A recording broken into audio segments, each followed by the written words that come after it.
Arthur Hale had everything a man could display. A mansion known throughout the city. A name printed on hospital wings.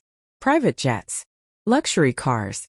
And every wall in his home filled with reminders of a life that once included love, laughter, and warmth. But all of that had disappeared when his wife, Grace, passed away 3 years ago. Since then, Arthur had lived like a body without a pulse, walking, breathing, existing but not really living. His days were meetings. His nights were silence. And the big house felt like a museum no one visited anymore. So when he heard the soft rustling in the kitchen that evening, he assumed it was just staff. But after calling and hearing no reply, he walked in and stopped. There, standing on her tiptoes, was a little girl, no older than 8, trying to quietly slip a loaf of bread into a torn school backpack. Her dark hair was tangled, her face pale, her clothes thin against the cold.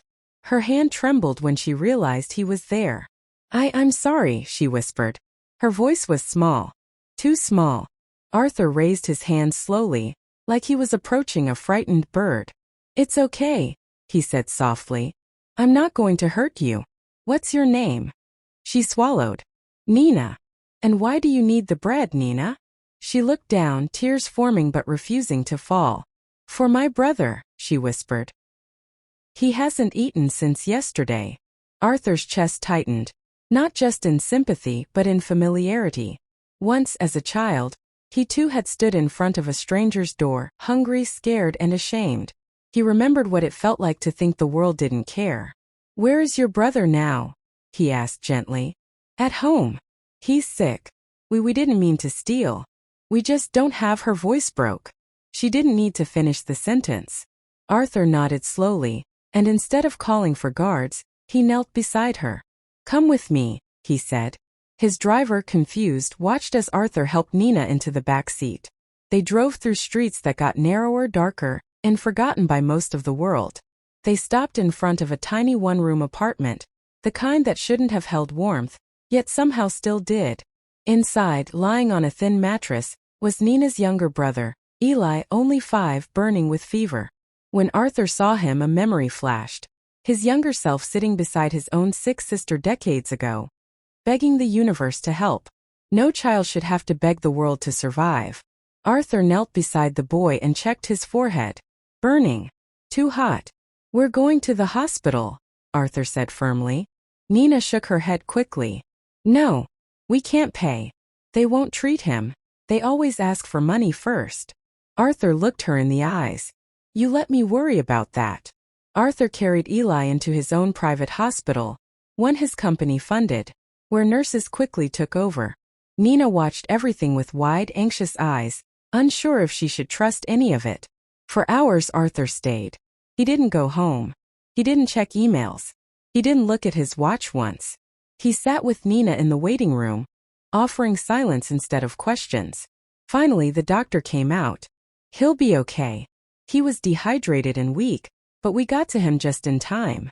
Nina burst into tears. Not the quiet ones but the shaking, relieved kind. Arthur felt that ache in his chest again, the one he thought died with his wife.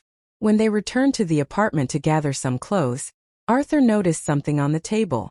Bills. Stacks of them. Final warnings. Eviction notices. Nina explained in a voice barely audible. Our mom passed last year. Dad left. I tried cleaning in some stores but they don't pay kids. And I can't leave Eli alone for long. Her voice broke. I just didn't want him to die. Arthur closed his eyes. He had spent years giving money to charities, funding programs, donating to organizations. But in all those years, he had forgotten something essential. Compassion doesn't happen from a distance. It happens up close. One person to another.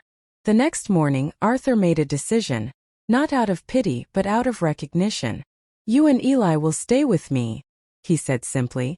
Nina blinked. What? But your house, we don't belong. Yes, Arthur said gently, you do. At the mansion the staff was shocked. Whispers spread quickly. But Arthur didn't care. For the first time in years, the mansion echoed with footsteps that mattered. Eli laughed for the first time in months. Nina smiled without looking afraid. Arthur found himself sitting at a dinner table that didn't feel empty. And slowly warmth returned. Not all at once, but softly, like sunlight after a long winter. Months passed. Nina went to school. Eli gained weight and health.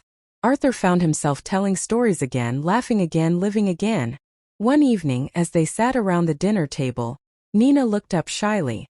"Arthur, why did you help us?" she asked. Arthur thought for a long moment. Then he said quietly, "Because once I was the child who needed someone to choose kindness, and someone did." Nina leaned over and hugged him, really hugged him.